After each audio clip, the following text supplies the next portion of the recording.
จะถามน้องอยากถามอันนี้อยากถามเบาเตียงสมมติว่าเบาเตียงว่าอยากขายอยากให้มันแล้วมันทั่วอ่ะนอกจากครับนะแต่ว่านอกจากถามเบาเตียงหรือว่าไปทำบุญเขาเป็นว่าโอ๊ยบ่อยขายอาจจะยู่ก็ยู่แล้วกันขายดีขายเพื่อนนี่ดิเพราะว่าอยากให้ขายเพื่อนเพิ่นยังชิมาน้องว่ามันเป็นไปบ่ได้หรอกอีกอย่างผู้ใหญ่ผู้ยังมันเน่มันบ่อยเพิ่นสร้างก็สร้างให้อยู่ในความคิดของน้องตอนนี้เป็นจังไดอยากป้าบ่ดิเนี่ยอยากป้าอยู่บ่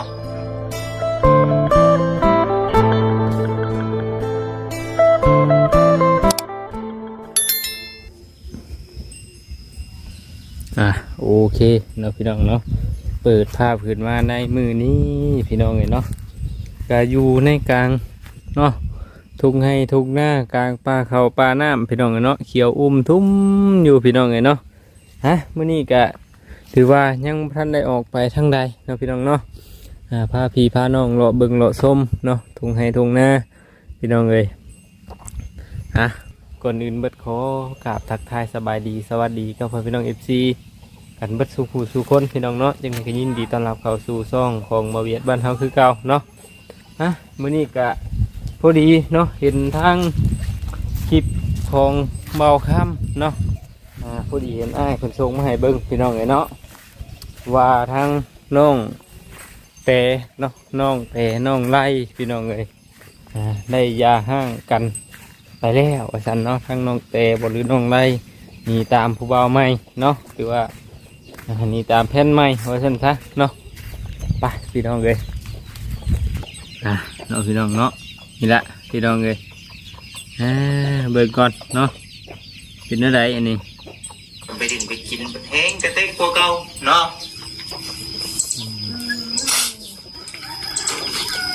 เราพี่น้องเนาะ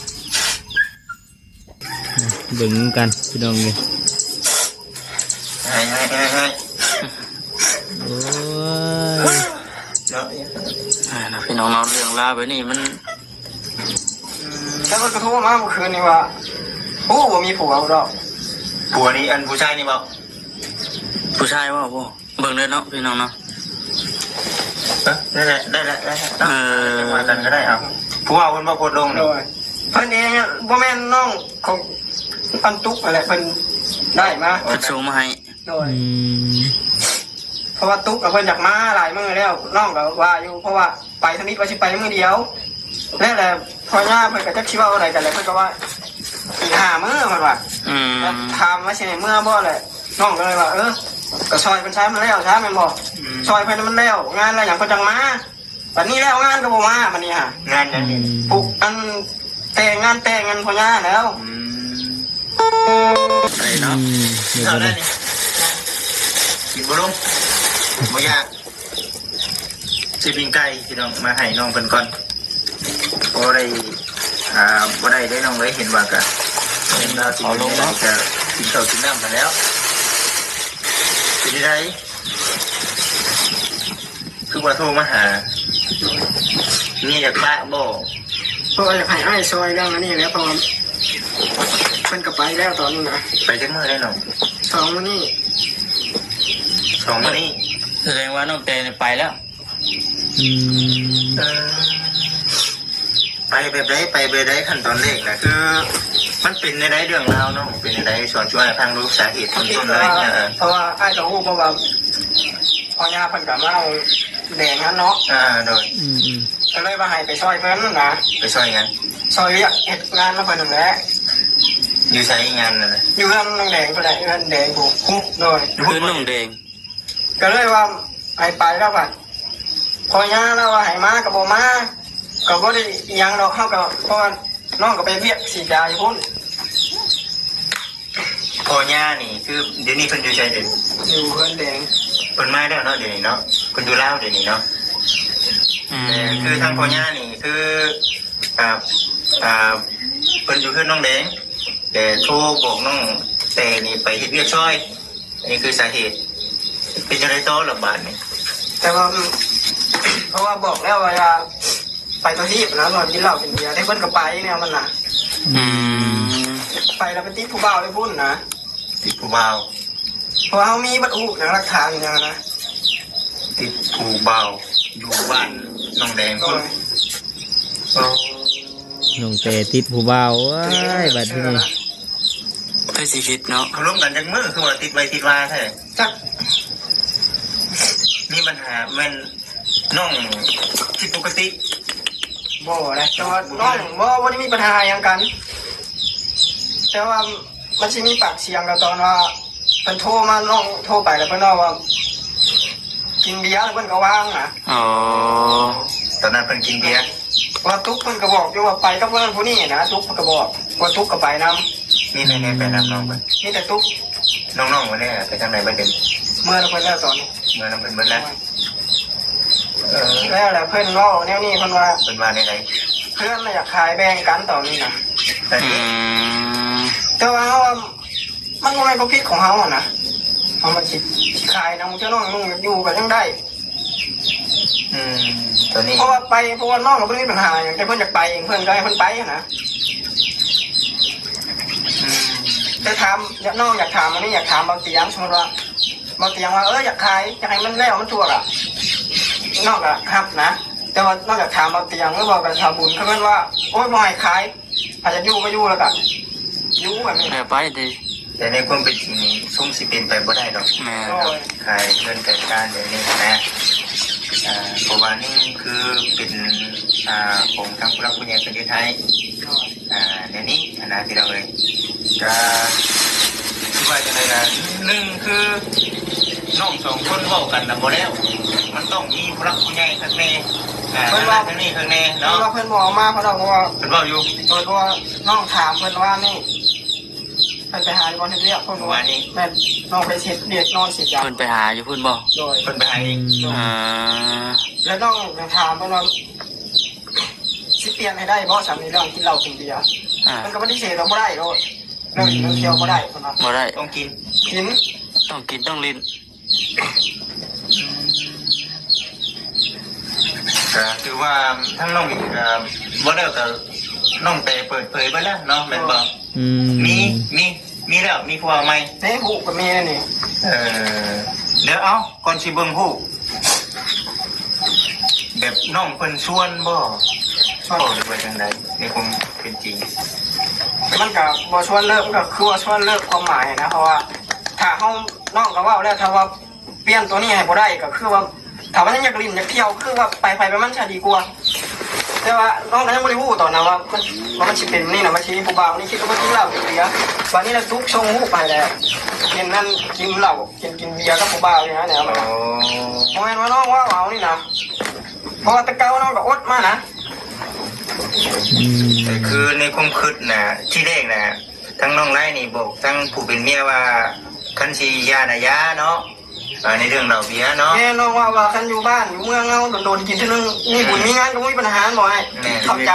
แต่ว่าไปไกลลูกไกลพัวนี่ไปกินเลยคนความหมายมันได้เอาถ่ายมันถึงเมาถึงยังไม่ได้มันบอก อันนี้คือเหตุผลของน้องแต่วันนี้นะคือทั้งน้องเพิ่นก็บ่ได้ว่าอย่างใดคือในเรื่องผู้บอกผู้ว่านี่น้องเพิ่นก็ยอมรับ ยังไม่ยอมรับตอน บ่ยอมรับ แต่ตอนนี้กับเพิ่นยักชู้บ่ฮู้ว่าน้องได้ฮู้นี่เพราะว่าตุกชงให้ มันก็ยังไม่ครับเพราะว่าน้องถามว่านี่มาเรื่องมาในใดอยากไปแบบว่าเรื่องว่ามีผู้อื่นแล้วแบบนี้นะเพิ่นว่าบ่มี มี เรียกว่าย่าเราย่าเบียร์ก็ได้เพิ่นก็ไม่ได้ว่าอย่างตอนเพราะว่าน้องยังไม่ได้พูดมันมาคำแล้วแหละมาเด็กเบี้ยนอนอยู่เลยทุกชงให้ อืม ชัดเจนแล้วแบบ นี่เนาะมาเบิ่งรถไอ้ขอเบิ่งรถเป็นยังไง เด็กคิดว่ามู่ก็แบบนี้ถามด้วยแล้วมันกระทบมาเมื่อคืนนี่ว่าผู้บ่มีผัวเรา ผัวนี่อันผู้ชายนี่บ่ ผู้ชายว่าบ่เบิ่งได้เนาะพี่น้องเนาะ ได้มากันก็ได้เอาผู้ว่าเพิ่นบ่โพดลง โด นี่ ยเพิ่นเองบ่แม่นน้องของปันตุกอะไรเพิ่นได้มา เพิ่นส่งมาให้ โดยเพราะว่าตุ๊กกับเพิ่นอยากมาหลายมื้อแล้วน้องก็ว่าอยู่เพราะว่าไปทางนี้ว่าสิไปมื้อเดียวนั่นแหละพอย่าเพิ่นก็จักคิดว่าอะไรกันแล้วเพิ่นก็ว่าอีก5มื้อเพิ่นว่า อืม แล้วถามว่าสิให้มื้อบ่แหละน้องก็เลยว่าก็ซอยเพิ่นใช้มันแล้วใช้มันบ่ซอยเพิ่นมันแล้วงานอะไรหยังเพิ่นจังมาบัดนี้แล้วงานก็บ่มาบัดนี้ฮะ งานยังนี่ ปุ๊อัน แต่งงานพ่อย่าแล้ว บ่หักแฮงเนาะบ่ อืมมันชัดเจนพูดแล้วใช่ไหมเนาะ เกินไปเนาะแต่ก็อันนี้คือในผู้เป็นผู้บ่าวเพิ่นซะคนลงไปอันนี้เนาะแต่ว่าคือผู้เป็นน้องเตนี่บ่ยอมรับน้องยังบ่ยอมรับ อืม เนาะมาเห็นภาพตรงนี้ก็คื แย อง บ่ยอมรับอยู่บัดนี้เว้ย เนาะ เนาะ เรียบร้อยพี่น้องเอ้ย พอถ้ามิดน้องแบบสิบเชื่อนะกะคิดว่าเพิ่นไปกินเหล้ากินเบียร์เล่ากันมิดเรื่องกินเหล้ากินเบียร์นะเพราะว่าคือน้องว่าอะไรเพิ่นมาหาน้องก็ยกตัวอย่างกับพังว่ากันอยู่บ้านเฮามีบุญมีงานไปกินได้เพราะว่าเป็นบอก เป็นเวกเป็นงานเนาะ ไกลโดยไปกินก็ไผแน่มันก็บ่ฮู้ โอ้คำกินกับลูกผัวไปน้ำ โอ้ยแม่ก็บ่ว่า เนาะเห็นแบบนี้ก็คือปุ๊บคือได้เนาะแต่ว่าหนึ่งคือเพิ่นกับบ่ได้ครับว่าเพิ่นมีเนาะแต่ว่าในความเป็นจริงว่าอยากให้ขายนี่ดิขายเพื่อนนี่ดิ เพิ่นว่าอยากให้ขายเฮือนเพิ่นยังสิมา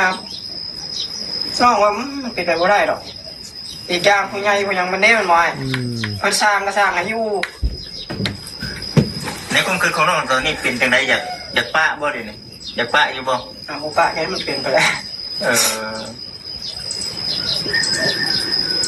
พอกันน้องมันเต็มที่เลยเรื่องแบบนี้ว่าผมซื้อรถเพราะว่าเมื่อเพื่อนที่ไปพวกก็บอกว่า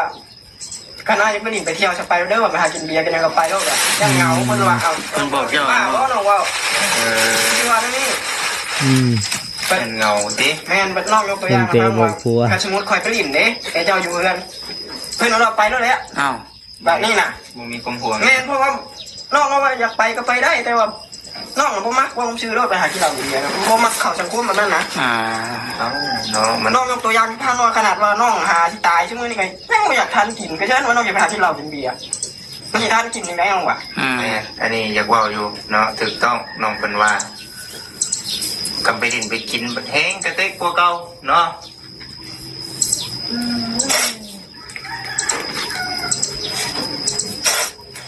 ให้เนาะ นะพี่น้องเราเรื่องราวแบบนี้มัน ใช่น้องเป็นได้กี่น้อยนี่กันเนาะ ผมยังตั้งตัวเลยนะยังกันดีๆผมไม่ใช่ประเทศบัดเดียว เป็นตัวแท้สิบท่านเนาะว่าได้กันเลยเนาะ เพราะว่าน้องกระทั่งประเทศผู้ชายมาตัดไปเลยลูก มันอยู่ในขั้นตอนของการเก็บการหาได้ตอนนี้นะ ยุ่งกันไปยังไม่อยากสาขอแต่ว่าลูกแต่ว่ายกตัวอย่างอยู่พังว่าขัดคอมันโมเมนต์มักหักกันขัดคอจะมีการให้ไปกันบ่ได้นะปั๊บไปกันบ่ได้สมมติน้องถามว่าเอาคันว่าเจ้าว่ามีอย่างพอใจคอยบอกมากกว่าสิปั๊บให้คันว่าเอาคิดหาบ่พอความชัวเจ้ามีแต่แนวดีว่ะ แต่จากเลือกเองเนาะ มันแบบว่า ไม่หันใครนี่ใครทรัพย์สินแบ่งปันกันเนี่ยไม่คิดว่าบ่ได้เพราะว่าเจ้าเป็นคนที่ผิดเอง เพ เนาะ ราะว่าน้องบ่ได้มีปัญหาอย่างกันนะมันไปเองเพิ่นท่านสมมติว่าน้องไปกินเหล้าเมายาไปเที่ยวแต่ก็ได้เทเมาอย่างแม่นน่ะแม่ของเพิ่นน้องบ่ได้อยากค้ำเลยเพิ่นอยากได้ยังก็สิให้ทุกอย่างนะตีเฮากับไปนอนในเวียกงานอยู่พุ่น คงดีเกินไปเนาะ อย่าจากสมมติว่าเพิ่นกลับมาได้น้อง ทงใส่มาโตน้องไล่บัดนี้ ได้แล้วปากนี่แหละ ป่านนี้เลยติน้องทำบ่ได้บ่ บ่ได้แล้ว ทำบ่ได้เนาะ เพราะน้องก็ว่ากับเพิ่นอยู่แล้วแต่เก่าน้องว่าคันเรื่องอื่นน่ะพอรับได้คันเรื่องนี้น่ะหักบ่ได้น้องว่า คิดชั่วได้ซำใดนี่ก็ยอมให้อภัย เพิ่นก็เว้าเองเพิ่นว่าถามว่าเพราะว่าเฮาบ่ได้เว้าหยังเพิ่นว่าถ้าว่าเฮาไปนั่นหรือเฮาสิไปเองเฮาบ่เฮาสิบ่เอาหยังจักอย่างเพิ่นเว้าเองเพิ่นพอน้องเลยที่ว่าได้ถามมันหยังนี่น่ะ บ่อย่างชักอย่าง บ่เพิ่นเว้าเองเพิ่นเว้าแต่ยังบ่ได้ ปาก เกิด ไปเลยเนาะ พอมันก็เคยมีมานะแต่ว่าเขาบ่อยากอยู่ร่วมกันง่ายๆใช่บางเรื่องเขาก็บ่อยากเอามาใส่ใจเกินได้ยิน บ่ดีกว่าเนาะ แม่นเขาอยากอยู่ร่วมกันหลายคนมาบอกก็ว่าไปกินเหล้ากินเบียร์แบบนี้แต่เขาก็อดเอาย้อนหลังอยากอยู่ร่วมกันมันก็ได้อย่างซ้ำนี่แหละแม่นบอกเขาเคยลำบากเนาะไปซื้อซะเขามามีซ้ำนี่นะครับใครแน่แหละบางคนก็ทำคนอื่นกัน เอาเนาะอันนี้ก็เป็นหยังคือว่ามีย้อนว่าเฮาผัวเมียช่วยกันเฮ็ดคอยช่วยกันช้างเพิ่นจังเฮ็ดให้พี่น้องเอ้ยผู้รักผู้ใหญ่ก็ได้ แต่แบบนี้ก็นึ่งคือผู้รับผู้ใหญ่เพิ่นก็เสียความรู้สึกแล้วนี่ แม่น เนาะ นะ แต่ว่าคือเว้าแน่แหละแต่ว่าทั้งน้องเพิ่นก็เป็นขนาดนี้ก็ยอมมาทำบ่ได้คือกันเนาะ เห็นซ้ำเห็นข้างหูก็ตาแล้วพี่น้อง ตาแต่ว่าเพียงแต่ว่ายังบ่ได้ว่ายังบ่ได้ยินจากปากน้องเพิ่นว่าข่อยมีเนาะ เพราะว่าเพิ่นไปหาอยู่บนเฮ็ดเวียกว่านี่ก็เลยถาม เพิ่นไปหาเจ้า เลยเพิ่นเตรียมไว้เลยนะเพิ่นว่าสิบ่มาเลยเพิ่นเอารถพี่น้องไปทั้งบ้านเพิ่นมาเพิ่นก็เตรียมแล้ว เพิ่นก็มีแต่ไปหาเพราะว่ามันเกิดความหมายก็คือว่าไปยุ่งกันแหละสมมุติว่าน้องถามว่าสิเปลี่ยนได้บ่เพิ่นก็ปฏิเสธว่าบ่ได้รถน่ะมันก็คือความหมายเพราะว่า เลยดิ มันก็สุดตัวนั้นเลยเนาะ ตัวนั้นแหละความหมายมันชัดเจนแล้ว สั่นเลยเนาะ มันสั้นแล้วเพิ่นบอกว่าเราไปอยู่ด้วยกันเราก็เพิ่นเปลี่ยนบ่ได้ก็คือว่าจบตัวนั้นแล้วน้องว่ามันสิยุ่งกันไปได้บ่กันนี่อยากลิ้นกับเคี้ยวนี่น่ะ น้องเป็นคนมักลิ้นมักเคี้ยวมันซื้อรถ แม่นอยู่ได้เนาะอันนี้ก็ได้มันก็ยามแล้ว นอนพอยุดแล้วเนาะมีครอบมีครัวมีลูกมันมีครัวอะไรเด้ คือเห็นสภาพเฮาตอนนี้ซะบ่ได้เหมือนความน้องคนมาได้ขนาดเฮาบืนอยู่ปัจจุบันนี้เนาะยังบ่ได้แต่ซ้ำนี้ถ้าหากว่าเฮาไปดินไปกินแห่งสิคือ มาเล่น เรา ให้เมาแห้งคักเลยเนาะ คำว่าเมื่อวานนี้มีแม่กับน้องเตยเพิ่นน่ะมีแต่ว่าไปเพิ่นว่างั้นได้ไหนก็เมื่อวานนี่มาหาล่าสุดเมื่อวานนี่ หน่อยเพิ่นมาแต่พูดเพราะว่าเพิ่นบ่ได้อยากมาเลยน้องก็โทรก็ว่าเพิ่นแน่แหละ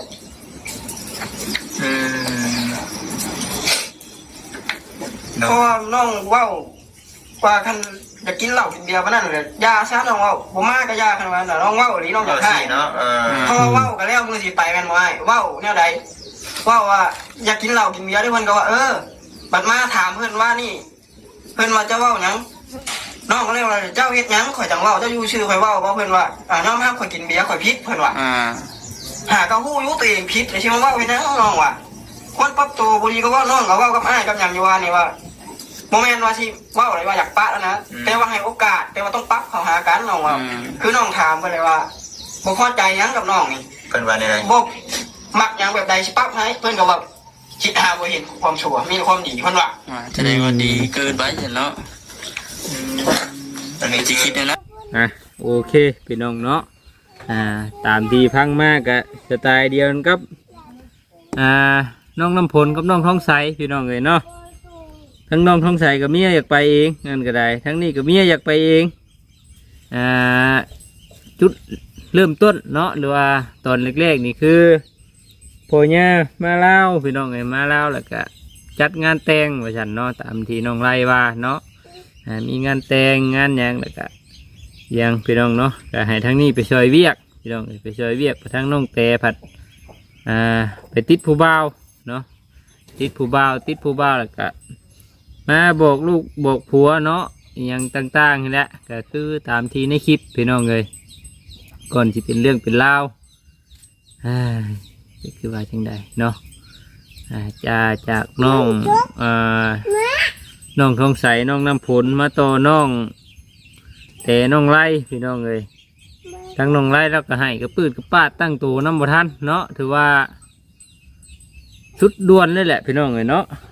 ชุดด่วนชุดโหดเลยแหละทั้งลูกทั้งเมียไปก็คิดว่าไปเฮ็ดเวียกเฮ็ดงานหรอวะเอาไปเอามาหลุดไปติดผู้บ่าวจ้อยโอ้